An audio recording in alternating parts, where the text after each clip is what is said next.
So, this evening's talk, as usual, I come to Friday night with so many people about to listen to a talk, having no idea what I shall talk about until someone suggests something. And it's wonderful when people suggest something just beforehand, because that makes the talk relevant.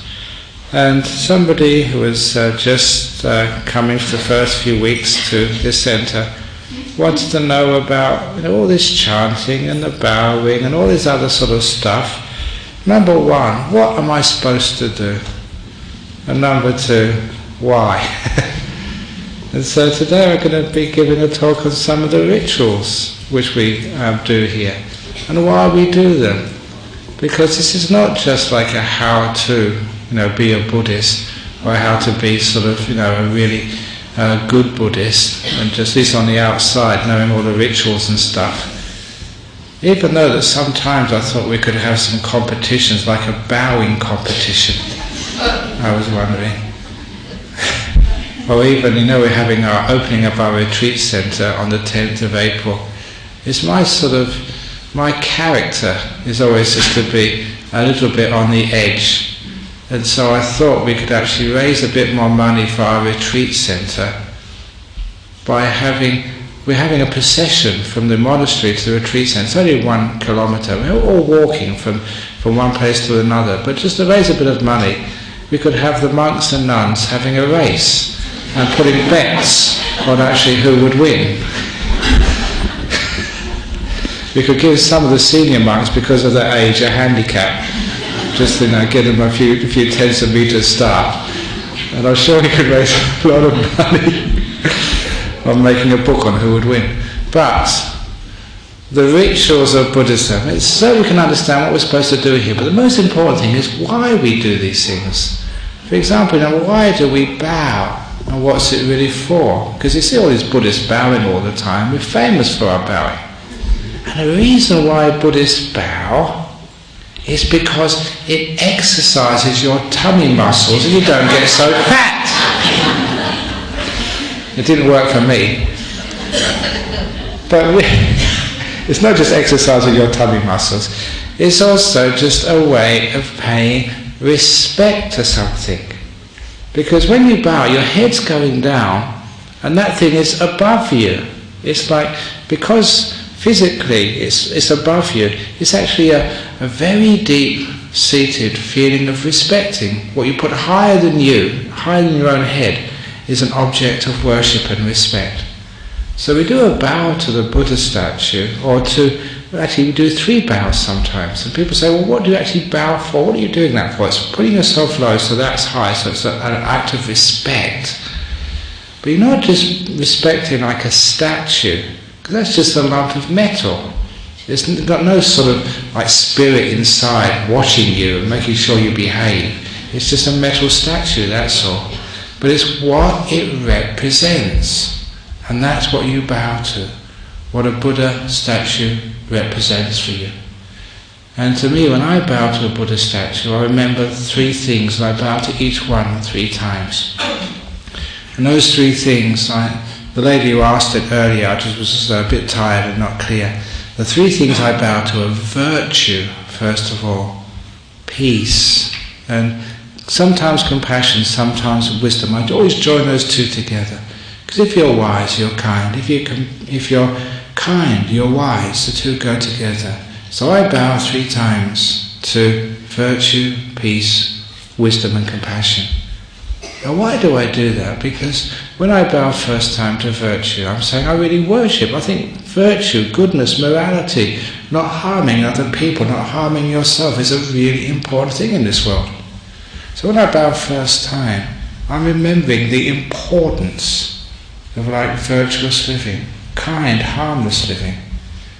And when I do that, because I'm remembering it, it reinforces the virtuous practice in my life.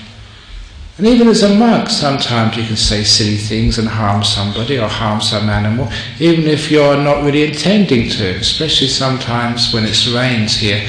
The back path can be a bit dark, and if you're not careful you can tread on a snail and kill it. So even though it's unintentional, it's still a little bit of carelessness.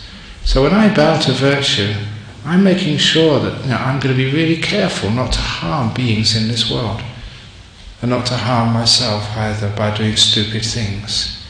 So I bow to virtue, that's my first thing. And the second thing I bow to, it's just so easy to bow to peace. Because peace is just, I've had such a wonderful time in my life as a monk, having the peaceful moments, deep peaceful moments, and living in a peaceful place, like our monasteries. Even again our retreat centre, which I've been building. Now when all the builders go, it's just a quiet place in the hills, just in Serpentine. There's a prison up the road, but there's hardly any cars pass by that road at night.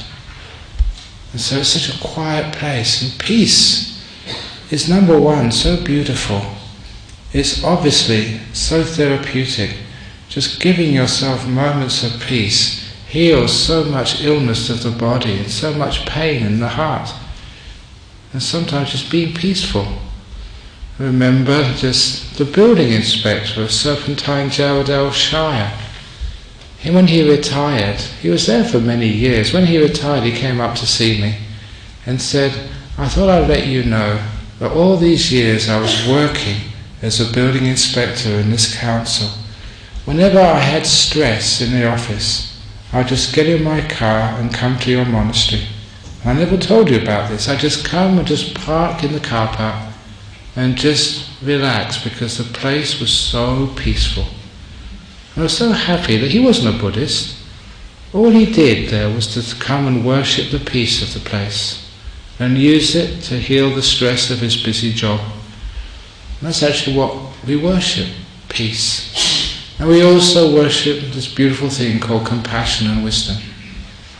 And the kindness is so important in life, and you can never be kind enough. And last year in one of the calendars, I had one of my quotes. How many times should you forgive someone who's hurt you, or cheated you, or deceived you? Always one more time.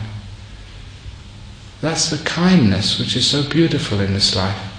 Whenever you've had moments of cruelty or hurt, or it just makes life so mean and miserable and painful and dispiriting and discouraging. But every time you see an act of compassion and kindness, it just raises one's spirits, gives hope in life. It doesn't matter about economies going down or climate change, global warming. Yeah, those are depressing, but what to me is most depressing in life is when people aren't kind to each other. And with all the difficulties and problems in life, just acts of kindness just add the beauty of life and make life worthwhile. I worship kindness, I worship compassion. That's when I bow down. I'm bowed down to compassion, remembering how important it is in my life, so that I can do more compassion. And of course wisdom, understanding. And that's not a wisdom by being told what to believe. And that's not what wisdom means. Wisdom is finding out in your heart, in your experience of life, just what truth is, what happiness is, and what the right thing to do is. And so often when people come to ask me these questions about what they should do with a relationship, a job, or even big questions like, abortions, a lot of the time people know what to do. They feel it inside. They've got their inner wisdom. If they can only trust it and take away all the fear which we have because we believe what other people tell us, or maybe suspect they may be right, this may be wrong, this may be terrible. So when we get rid of all that fear and we feel inside our heart, we know what's right, we know what's good. And that's actually the wisdom which every human being has. And my job as a teacher is not to tell you what wisdom is, but to help you find your own wisdom and to encourage you to believe in that wisdom, the wisdom which you have in your own heart right now. And by encouraging you in that wisdom, you grow strong and independent of all these other ideas and opinions which float in the world about what's right and what's wrong, because you know it for yourself and you feel it for yourself. And that's actually a person maturing as they understand what wisdom is and they grow in wisdom. And wisdom is what protects you in life. And it stops you hurting yourself and hurting others. So when I bow to a Buddha statue, that's what I bow down to. Which means that every time I bow down, I remember those things. I'm mindful of them, I recall them, so they go stronger and stronger in my life. And that's what we mean by the worshipping of a Buddha statue. Again, it's only a lump of brass, or maybe of wood or stone. It's not a big thing. It's what it represents is most important. Which is why when people blow up Buddha statues, we don't go to war when someone blows up a Buddha statue. What do we do when the Taliban blew up 2 Buddha statues? We made 100 more that week. So we came out in the end with a profit. And it doesn't matter. Sometimes people tell me, what about if you have... This was actually when I was in Indonesia, in Jakarta. They opened up a Buddha bar. It was like a franchise. This Buddha bar is a franchise which is for many countries in the world, which sells alcohol. It's like a pub. And they call it Buddha bar, and for their decoration, they have Buddha statues everywhere. And so when I was in Indonesia a month ago, I said, what should we do? This is sacrilege. They're destroying Buddhism by having Buddha bars, in Jakarta, and people going out there getting drunk, don't know what they do in front of the Buddha. And so what I was suggesting, because you might get on these aircraft and go on these overnight flights, they give you these little eye shades. So go in there and put the eye shades over all the Buddha statues so you can't see what's going on. That's only just a joke. So say that if you get upset and angry about the Buddha bar, then you're destroying Buddhism. But just having a Buddha statue, even a pub or a bar, that doesn't destroy Buddhism. In fact, who knows, just seeing a peaceful person there, a peaceful representation, might remind some of those people in the bar not to drink too much. And maybe be a bit kinder to one another, a bit more peaceful to one another. Because that's what the symbol is. I don't know how many of you know this, but even the great statesman in the Second World War, Winston Churchill, had a Buddha statue by his bed every night during that war. The reason we found out this, that many of you know one of the monks who was here many years, Ajahn. He was visiting England one day, and he was supposed to be taken to a castle, but the castle was closed, and so his host didn't know what to do with him. And there was actually close by was the home of Winston Churchill, which was, I think, Chartwell. So let's go and see his home, which was like a museum now. And as soon as they went in the door and paid their money, there was a painting of a Buddha statue right at the entrance, apparently. It was a Burmese-style Buddha statue. And so Ajahn said, what's this doing here? And it was actually painted by Winston Churchill. And the story was that that was the statue he had by his bedside throughout the Second World War, to bring him a sense of peace in that very difficult, stressful time. And I know many people have Buddha statues in their gardens. And then, they may have barbecues there, they may have parties and get drunk in there, who knows what they do in there. But at least they feel a bit of peace there. Once I went to give a talk at All Saints School, as I've been riveted somewhere, Bull Creek somewhere. And after the talk, the principal said, come and have a chat and have a cup of tea in my office. And as soon as I went into the office of this Christian school, there was a Buddha statue on this guy's desk. There was no crucifixes, there's no icons of Christianity there, just a Buddha statue on his desk. And I asked him, what have you got that there for? He said, because it brings me peace. You see, it's the symbol which that person was worshipping. And this is actually why we bow. Worship, there's nothing wrong with worship. The word means seeing worth in something, seeing something value in it. Worth-ship. That's what the English word means. So we bow to something because we find worth in it. It's something which can inspire us and encourage us in things like virtue, peace, wisdom and compassion. So that's why we bow. And if somebody bows and they try and get it over and done with as quick as possible so they can leave, Or if they just bowing there, not knowing what the hell they're doing, then that's not Buddhism at all. That's being stupid. And this is one of the nice things about the Buddhism which I learned. There was none of these rituals were there without a meaning. And you could ask, your teacher, or ask a monk, and they'd be able to explain it, why we do these things, what the purpose was. And that made the whole thing sort of interesting, meaningful, and the whole thing was like a practice which made you more mindful, more alert, more peaceful, more wise, more compassionate, more spiritual. It made you grow. So that's about bowing and the images of the Buddha, why we have so many Buddha statues all around, just to remind us of peacefulness. It'd be great if we can have more of these. Last Saturday I went to an opening of another temple in Cannington. It's great having more Buddhist statues with more temples around.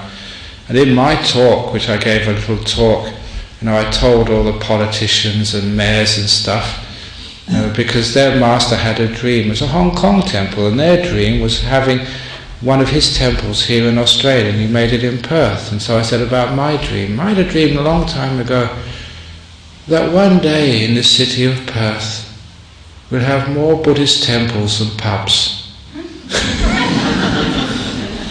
And I said, now we've got one temple closer to my dream. Now why do I say that?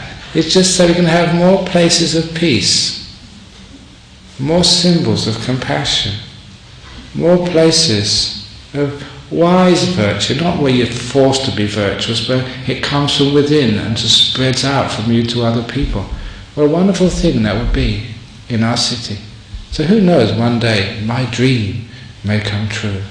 I know Martin Luther had a dream. That's my dream. More temples and pubs in Perth. But we have these also, before monks came in here, we had some chanting. And people ask, what do we do the chanting for? Now hopefully that, if you do any chanting, you actually read what you're chanting. And you don't just say it just because it's a ritual. I know that perhaps of all the chants which Buddhists do is that Tibetan chant, the Om Mani Padme Hum chant. And do you know what that means? And so many people chant it, they haven't got a clue what it means. It means, number one, oh, money, pay my home, please. That's the old joke. But do you know what it really means? Because sometimes people don't know what it means. And they just chant it, just like sort of parrots, stupid people. So when we have all the chants which we do here, please actually get the book so you know what you're chanting.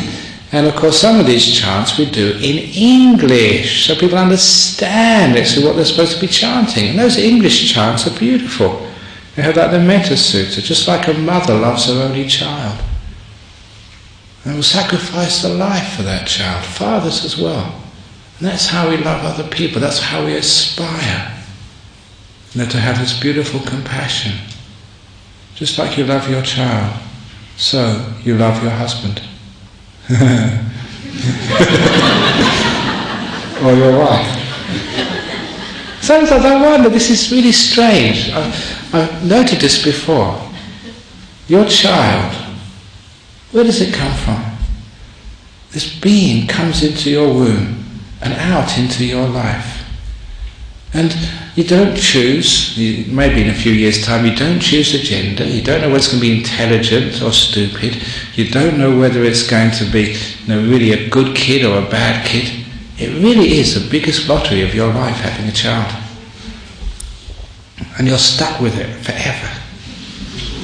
It comes from previous lives, and those people who had children, they've told me, when this person, this being comes out, it's not a new person. It's old. They feel it's got character, it's been around a long time. They feel it's a very, very mature being, but just in a new body, in a small, helpless body. It's come with character, it's come with a past, it has history. And there it is in your life. You don't choose it, you don't know what you get, but you will love that child unconditionally forever. That's your son, that's your daughter. And even if they're good, they're bad, with all their faults, you will always love them. Now, your partner in life, you actually choose them, and you actually do a lot of research before you commit. You check them out on many evenings, during the daytime as well. And these days, as I say, you always do a test drive many times before you put those rings on. And with all of that careful choice, in fact, you spend more time, more consideration choosing your partner than you do choosing your car. But why, with all of that careful choice, you can't love your partner unconditionally like you love your child? Why? It's fascinating. Just the love of our child is a different level, unconditional. The love to our partner is always, well, most people, with strings attached. However, if you stay together long enough, maybe those strings can be untied and loosened, and you can have that beautiful unconditional love. The same way you love your children, so you can love your partner. What a wonderful thing that would be. And that's why we chant, to remind ourselves of what real love is, so that we don't make too many mistakes in life. So the chanting is there as a message for us. Where the chanting started from is when we'd have these great teachings, and because the monks there weren't any books in those days, and because there were no CDs and iPods and internet, the only way you could access those things is remembering them. So the monks would actually remember them by chanting them again and again and again. So they became memorized word for word. And then that was their books, their memory. And that's where the chanting came from. And of course, some of those chanting, they did have power, because they had power to inspire. They had power to reveal the truth, and that's where they got their great energy. And these days, sometimes the chanting is just ritual. Sometimes I joke, there's going to be a marriage here tomorrow. When the people get married, we chant sometimes in party. They don't know what we're chanting. We could be chanting like the funeral chants during the marriage. We wouldn't do that except by mistake. And you wouldn't know at all, would you? But we never do that. But it's great if we understand what the chanting is. But it does have power because it can inspire us. And a good example of that, some of the true stories of the power of chanting, was of this monk, a Thai monk, still alive. And he was visiting our monastery in California a few years ago. And one of my fellow monks, I grew up with him in Thailand, he told me this story. When he met this monk at the airport in San Francisco, there was two strange things. I know the person who asked me this story, she said she was an Ansett flight attendant before. She'd love this story, because when he arrived at the airport, this monk's bag, with bags we have, the monk that was receiving him, the American monk, was fiddling with his bag. The zip was stuck. So as soon as this Thai monk came out of the airport, international flight from Thailand, San Francisco airport, he said, "Oh, you have something wrong with your zip?" He said, "Yeah, it's stuck." He said, "Oh, I can fix that." And he opened up his robe and took out a pair of pliers and a screwdriver. And he said, "Where did you get those from?" "Oh, just in my jacket underneath." He said, "Do you take that on the plane with you?" He said, "Yeah, of course." And he opened up, he had about 3 knives, 2 screwdrivers, big knives. He said, "How can you take that on an international flight? What about Homeland Security and all this?" He said, "It's very easy," he said. "Whenever I go through the scanner, I just meditate and it never goes off." But don't worry if you're flying, because only great monks could do that. Terrorists, no way they can do that. But also, this receiving monk checked this monk's passport. And he couldn't believe that in this Thai forest monk's passport there was a diplomatic visa to enter the United States for the rest of this monk's life, with no expiry date. And this American monk said, how on earth can you, just a simple Thai forest monk, get such a visa, diplomatic for the rest of your life? And this Thai monk told the story. It was later checked out to be true. And of course had a passport, piece of paper in his passport to show it was a real visa. What had happened a few years previously in Houston, Texas, in the headquarters of the National Aeronautical and Space Agency, NASA, they were installing a new mainframe computer, costing many hundreds of millions of dollars. This was going to be the number crunch which ran the whole of NASA. When they had installed it, they couldn't boot it up. They couldn't make it work. You know your computer sometimes really gives you pain. But this was NASA. And every day, every hour that computer was down, it was costing them hundreds of thousands of dollars. So they got the best experts from throughout North America, flew them business class straight away to try and fix up the problem. But no one could fix the problem. They couldn't make it work. Now one of the engineers, one of the IT experts trying to fix it up, happened to be a Thai man. And he noted that we had all the best experts in the whole of the US from all the great universities, and they couldn't fix the problem. So he said, perhaps it can be supernatural.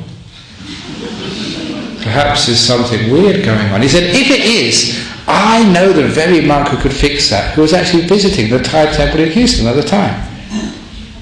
So, monks are very cheap. We don't have to fly business class or get fees. You just give you a cup of tea and a piece of chocolate and you do anything. So nothing to lose. They invited this monk into the mainframe computer room in NASA, and all he did was do a bit of chanting, and he sat in meditation. And after he came out of meditation, the computer worked perfectly. True story. And they were so impressed and so thankful that they used their connections to get this monk a diplomatic visa, so he didn't have to have trouble with security for the rest of his life. Also, in case their computer failed, they can get him quickly. Those are the power of chanting. Sometimes this chanting has got something powerful to it. And that's actually why, as Buddhist monks, we also, I've told you this, we do actually lots of ghost busting. And it's really true, this is my experience and many other people's experience, if you have a ghost, the Buddhist chants work the most powerfully. Now we're the top, if we try the Christian priests, Muslims or whatever, Hindus, if it doesn't work, the Buddhist ones guarantee money back.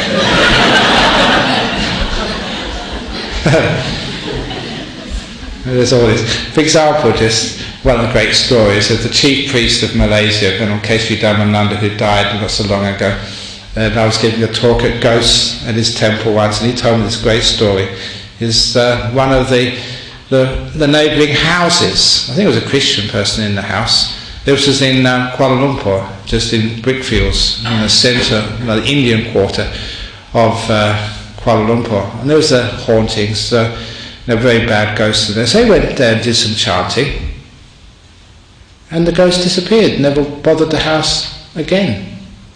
The trouble was, though, all the neighbours complained because the ghost had just gone next door.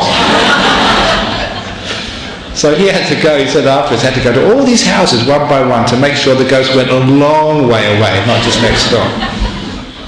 But one of the reasons, actually, the monks at Bodhinyana Monastery have also got very, very good ghost-busting chants. You know the reason why? The reason why, if you listen to us chant sometimes, our chanting is so bad that no self-respecting ghost can stand it. And they run a mile, oh, not those Bodhinyana monks chanting again, I can't stand this. But no, the real reason why we chant, that's just jokes about chanting, is again just to remind us of the teachings of the Buddha. Because some of the chants we do, some of the ones I learn, when I chant, I know exactly what these chants mean, and they're really, really inspiring. And sometimes you chant and you pause for a while you reflect on these are teachings of the Buddha, and they're very, very deep. And they're very profound, and that's why sometimes I chant, I can cry when I chant, they're just so inspiring. So when we do chanting, please don't chant unless you know what it means. Otherwise, what are you doing it for? It's just empty ritual, and that's not what Buddhism is all about at all. So we do these chanting, sometimes. I know sometimes that you see people actually lighting joss sticks and actually lighting candles. We always have some joss sticks or candles, and what are they for? We do those. This is a tradition of actually offering again worship with candles, incense, and sometimes flowers. Fair enough, because the candles are always a symbol of wisdom, like light shows the way in the darkness. The incense was actually supposed to be purifying the place. Now, if you can imagine people maybe 2,500 years ago, when they didn't have hot showers or soap or deodorant, you can imagine that incense, almost anything, would purify the air. So it's always considered to be like a purification. And also the flowers were also like in a beautiful sense, a beautiful thing to offer to people. Just like you might offer, I hope, flowers to your wife on on her birthday, or to your girlfriend, to sort of turn her on. And I remember just many times offering flowers to my girlfriends, but now people offer flowers to me. See, it's karma, that's how it works out. But the reason we offer flowers, beautiful gifts, it's just a gesture. But also we remember those flowers are just beautiful for a few days and they fade away. Just like us. The beauty of life. Our youth, adolescence, when we're young, we're only beautiful for a while. And then we become ugly again. So just like flowers, that's just a way of things. Nothing can stop that. So we just use it as a reflection. But there's one time, and this is typical of Buddhism. This is straight from the word of the Buddha. At the end of the Buddha's life, he was saying all these people were offering him all these things like incense and flowers and stuff. He said, look, that's not how you really worship a Buddha, or you pay respect to a Buddha. He said the real way you worship a Buddha is practicing what he taught you to do. Actually following those teachings. He said that's the best way you can pay worship to a Buddha or to any teacher or say to your parents. I know sometimes we say, do we really respect our parents? What does respecting your parent really mean anyway? It doesn't mean just giving them flowers and incense or giving them a birthday card, or a Christmas card, whenever, or Mother's Day or Father's Day or whatever. Because as a parent, what do you want of your children? What would make you most happy? It's obviously your child, being peaceful and happy, a good kid, having a wonderful life. That's what makes you happy. And that's how we worship our parents or our teachers. By following their example. Maybe following their tradition if we possibly can, or even doing better than what they did. So they're proud and happy with us. Now I'm a teacher, I've taught for many years. How can you say thank you to me? Just by being peaceful, happy, wonderful, virtuous people. And of course that makes me the happiest of all. I remember just all the monks I teach at Bodhinyana Monastery. Now they can say thank you, but the only way they can really say thank you is by being peaceful, good, wonderful monks. What I really enjoy as a teacher is seeing these little monks who you trained, you've ordained, growing up, and then when they give their first talk, and sometimes you listen to their talks, and nothing makes you happier as a senior monk than seeing one of your monks or nuns give their first talk and doing such a wonderful job. That really inspires me, makes me very happy. That's the way they pay respect to me. That's what the Buddha was saying. How you respect another person, how you respect your husband, how you respect your wife, how you respect your parents or your friends, your teachers. You respect them by what you do and what you say and how you behave in such a way which brings them inspiration and happiness. So we have the candles and incense, but that's just the lower part of respect. The real respect is what you do and what you say and how you behave. And sometimes you do that out of love for your teacher or your parents. Just went to another funeral this afternoon, and one of the best funeral services, one of the memorable ones I went to, it was in Armadale a year or two ago. Isn't that nice music? Background music to my talk. One of the wonderful things funerals which I went to, a person I've known for some time had died. I did the funeral for his wife, and now I did his funeral. And his children had had this family feud for years. And the two sisters had separated and never spoke to each other, phoned each other, sent any letters. Because it was their father's funeral, they came. And you could see at the beginning of the service, they were just very tense in each other's presence. They just had to go because it's Dad's funeral. But during the funeral service, you could see them soften. And after the softening, I did a ceremony, which is another Buddhist ceremony, the ceremony of forgiveness. I was really just saying sorry to your father, for anything which you've done by body, speech or mind, intentional or unintentional during his life.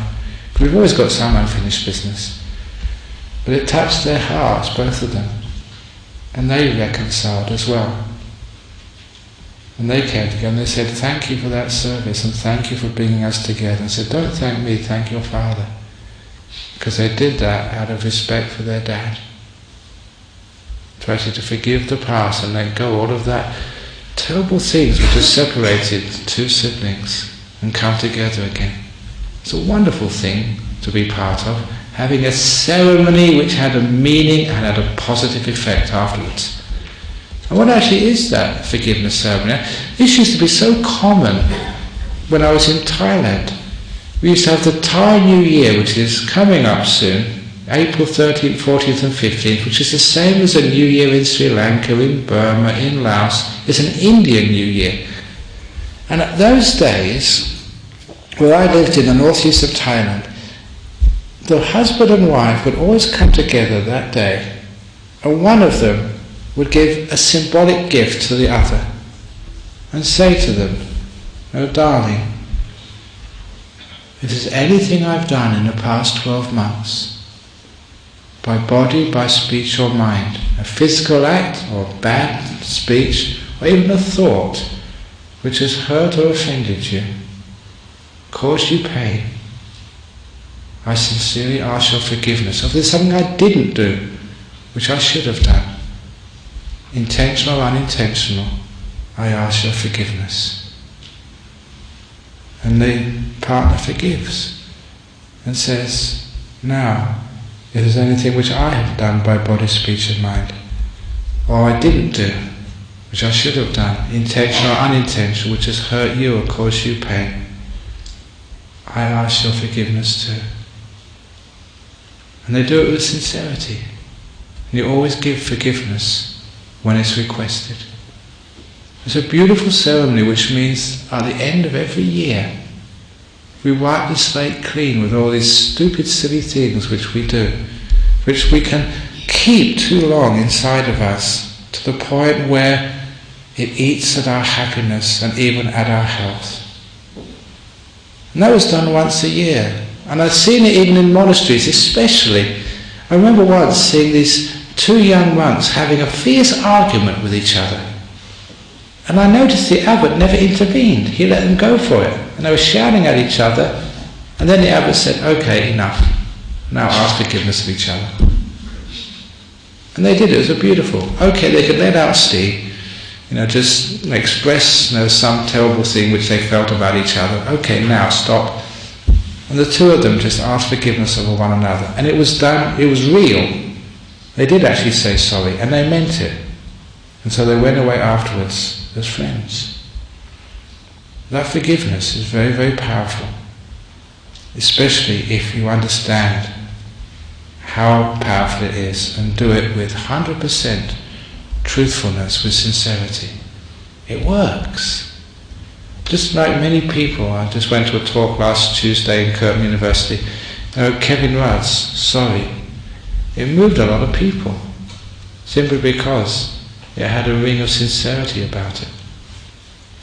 That forgiveness ceremony is highly useful. We usually do it at funeral services if we've got time. Because I remember when my father died, I felt a bit guilty. And the reason I felt guilty was I had an unfinished business. And the unfinished business was I was an adolescent. He died when I was 16. And I was an adolescent. And when you're an adolescent, a boy growing up, you're competing, you're fighting with your father. That's what boys do, to compete. And so the way I competed with my father, every time he put didn't have CDs in those days, records, he loved Frank Sinatra. So he plays Frank Sinatra record. And on my record player, I played Jimi Hendrix. And Jimi Hendrix was much louder than Frank Sinatra. So I'd always win. And it was just a stupid, selfish thing which I did. And when he died, I felt so guilty about that because I couldn't say sorry. And only later on I learnt as a monk, it doesn't matter if they've died, you can still say sorry. So I did a forgiveness ceremony, thinking of my father and saying, Dad, whatever I've done by body, speech and mind, especially all those times I played Jimi Hendrix at full volume, I sincerely ask your forgiveness.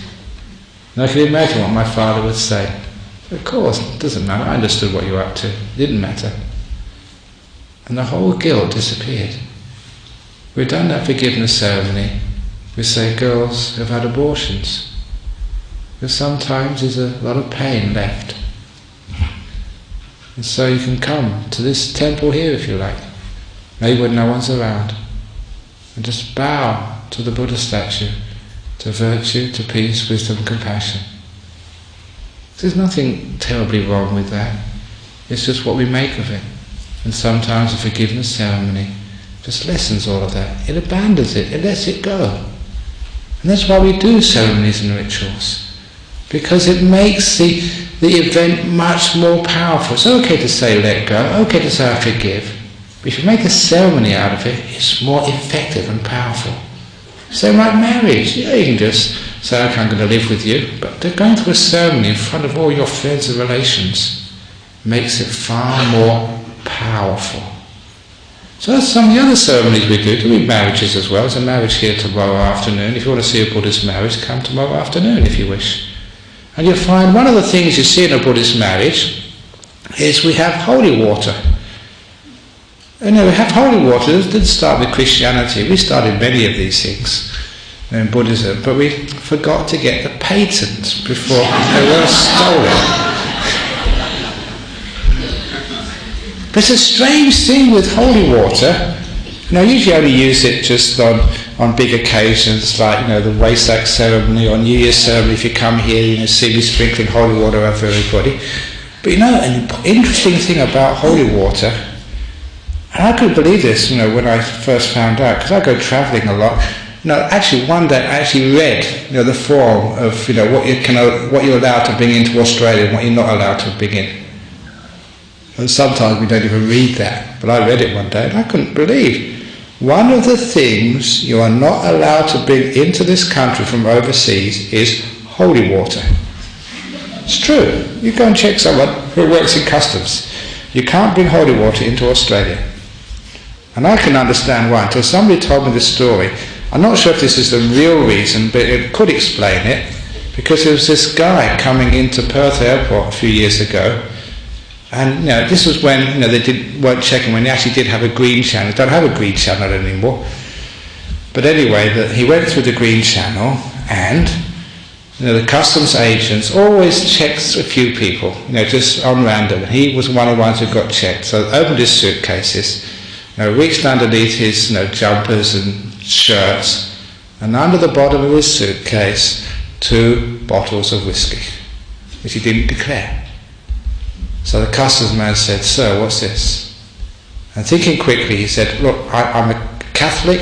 I've just been to the holy city of Lourdes in France. This is holy water. It's holy water from France. Can I go?" Now, customs officials are not known to believe people that easily. So he said, "I'm going to open it up first of all." And he said, First of all, look at the label, it's got Johnny Walker on the outside. And he said, well, you've got to put it in something. You just happen to have 2 empty bottles, I'll put it in there. Okay, can I go? He said, no. So let's open it up and smell it. And he opened it up and smelled it. And he gave it to this man and said, you smell it too. It's not water, it's whiskey. And the man smelled it and said, my goodness, you're right, another miracle. Which is why they don't allow holy water into Australia.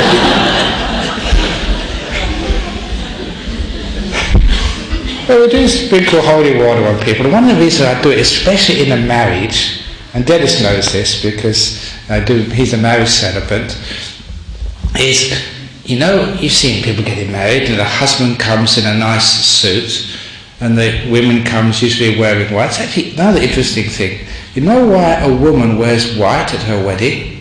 Because white is a symbol of purity. It shows she's lived a very pure, chaste life. That's why she's supposed to wear white. So why does the groom always wear black? What does that signify of the behaviour of men? But anyhow, she wears usually, people doing this, they wear so much makeup, when they have their wedding. And part of being a Buddhist is being truthful, being real. So during the marriage ceremony, I always give the woman especially lots and lots and lots of holy water until all the makeup starts washing out, so you can find out who is really marrying. Actually, a young girl came to monastery a couple of days ago, and she told me her boyfriend has never seen her without makeup. Be careful, you guys. So once you're married, if you come to me, you soon find out who you're marrying.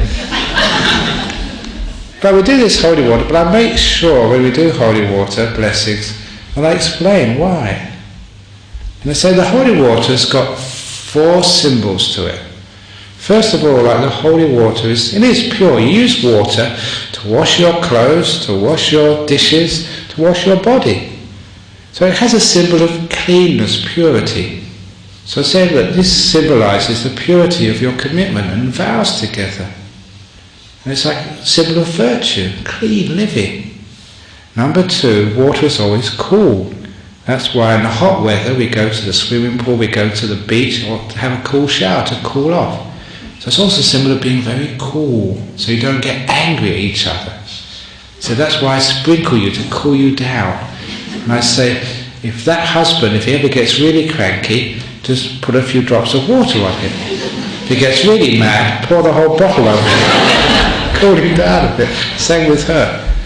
So it's a symbol of coolness. And it's also the symbol of actually togetherness. Because have you noticed, if any of Australia gets very dry, the wind can blow all the soil away. But the water binds the earth together. In the same way, if you're cooking something, making a pastry, you add water to the flour and the oil, and it binds it together.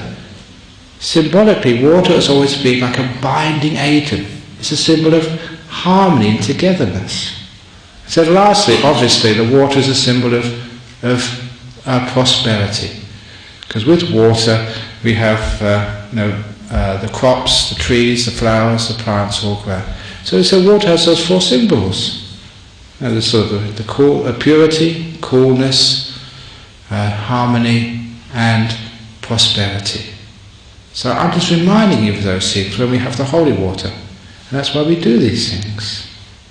It actually works.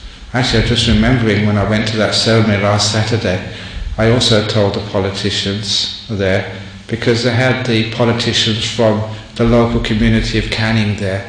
And then sometimes people wonder about having a Buddhist monastery in your midst. Is it really appropriate for some of these areas? There may be Christians there. I get all this chant, it's going to make so much noise. And I told them an interesting piece of scientific research which I got from a journal some time ago. It was actually research which was done in Taiwan. In Taiwan, usually 8% of ducks lay an egg every day. And they can't lay an egg every day, but 8% of ducks will lay an egg once a day. When they played Buddhist chanting to these ducks, 10% laid an egg every day. So I told the mayor of Canning, he said, now you have a Buddhist temple here, your productivity will go up from 8% to 10%. About chanting. Or you'll actually have an extra egg. So sometimes be careful if you don't want to get pregnant. Too much Buddhist chanting. It makes ducks lay more eggs. Be careful. Anyway, so we have these symbols, and this is actually why we use them. But remember, these are just symbols. It's the meaning which is most important. What does it contain? And the last story about the Buddhist rituals is why, if you don't do them, it doesn't really matter. It's just why you do them matters more than if you do them. Even if you don't do the bow right, it doesn't matter. It's where you're coming from in your heart. That's always the most important thing. It's the meaning of it. And the last story, which is a common story, sorry, not common, I've said it many times before, it's a brilliant story though. It is why we didn't get upset when the Taliban blew up those Buddha statues. Why we don't get upset if we have Buddha statues in bars. Why we don't get upset if people don't bow, mess around in Buddhist temples.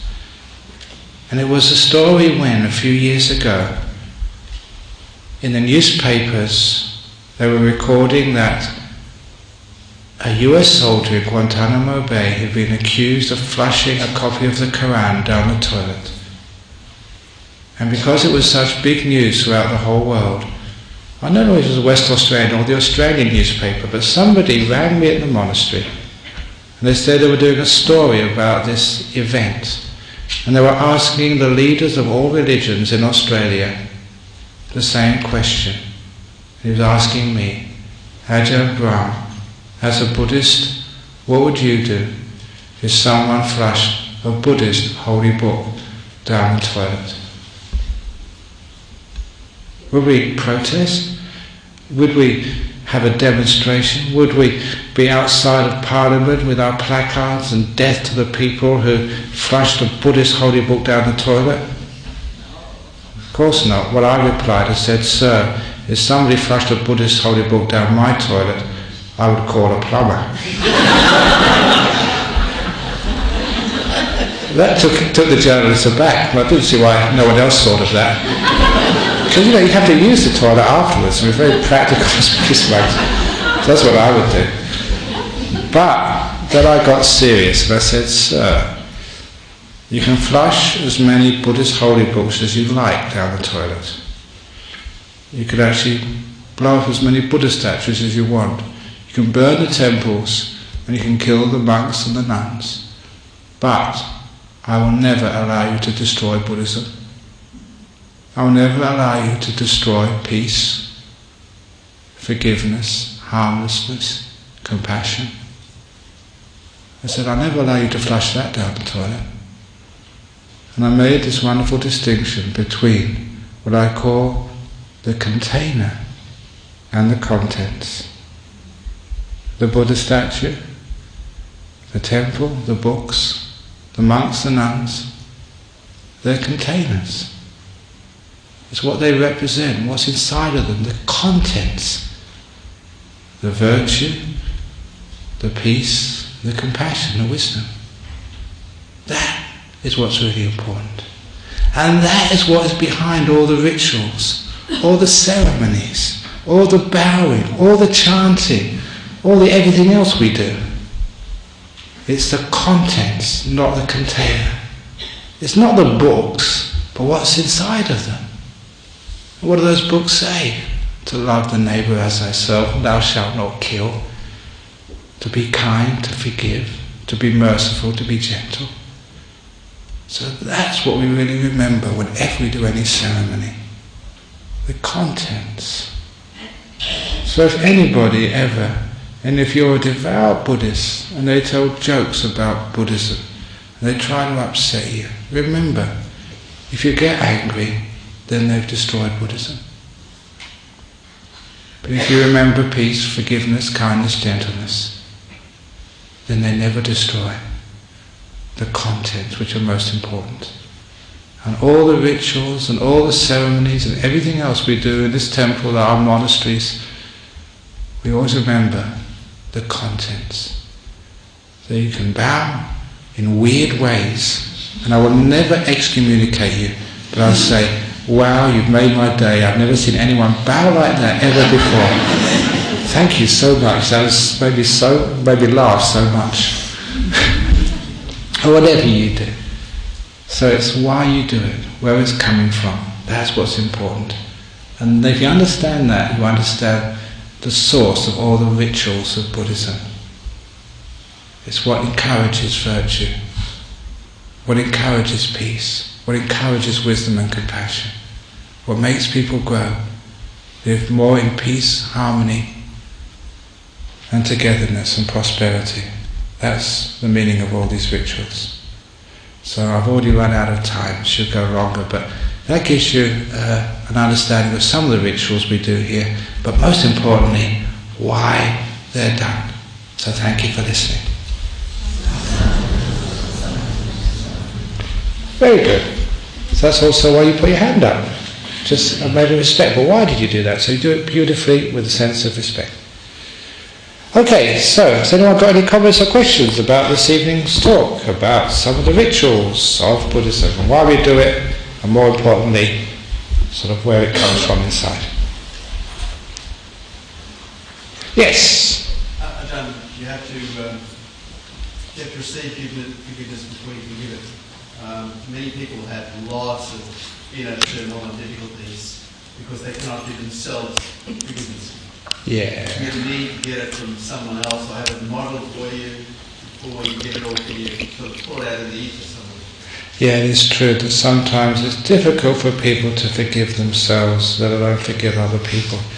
And the first step of forgiveness is always to see there's something there worth forgiving.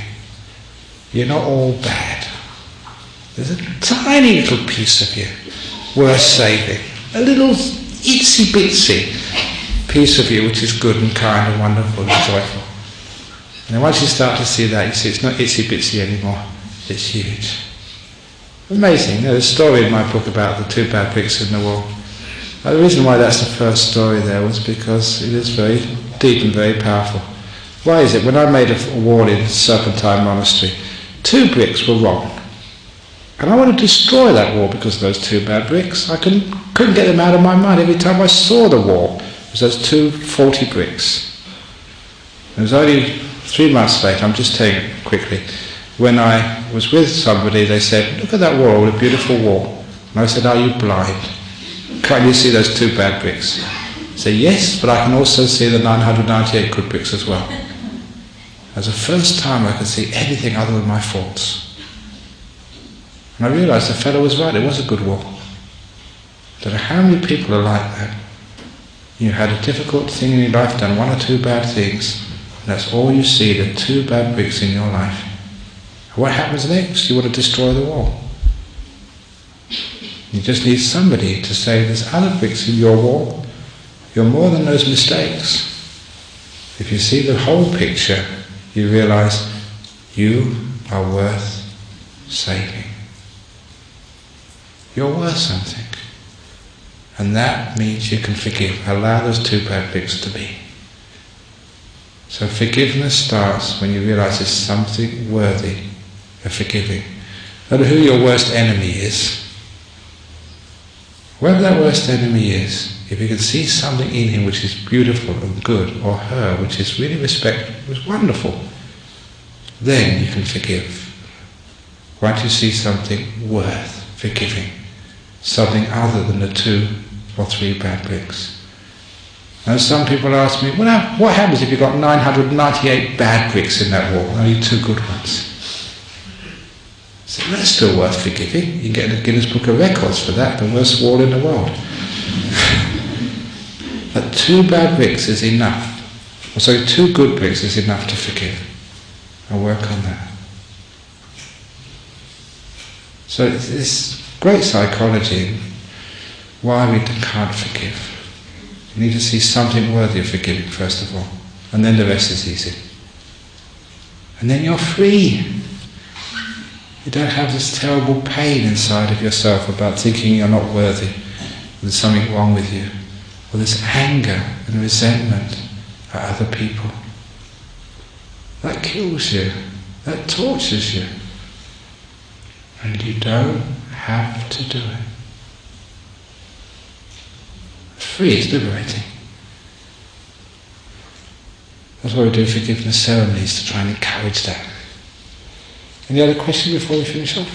Excuse me, Ajahn. Yeah. On Saturday morning, very often you'll see the Thai ladies holding the rice above their heads, but we're really not too sure what they're thinking at that time. I don't know what they're thinking either, but what they should be thinking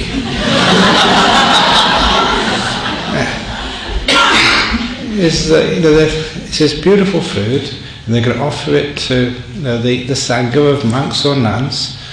This is almost like one of the symbols of Buddhism, the Buddha, Dhamma and the Sangha. And they're doing this as an act of charity. So the act of giving, they're worshipping giving, especially giving to worthy people. And that's why we do this. Celebrating charity. So the next time you get accosted on, say, Hay Street, someone ringing their tin, don't just put $1 in the tin. Get that dollar, put it up your head first of all, and then put it in the tin. You're worshipping goodness, charity. It's a wonderful thing to worship. Does that answer the question? Okay, so you can do that on... You coming Saturday or Sunday? Sunday. I expect you to do that Sunday. Okay, any other question before we finish off? Okay, let's finish off now.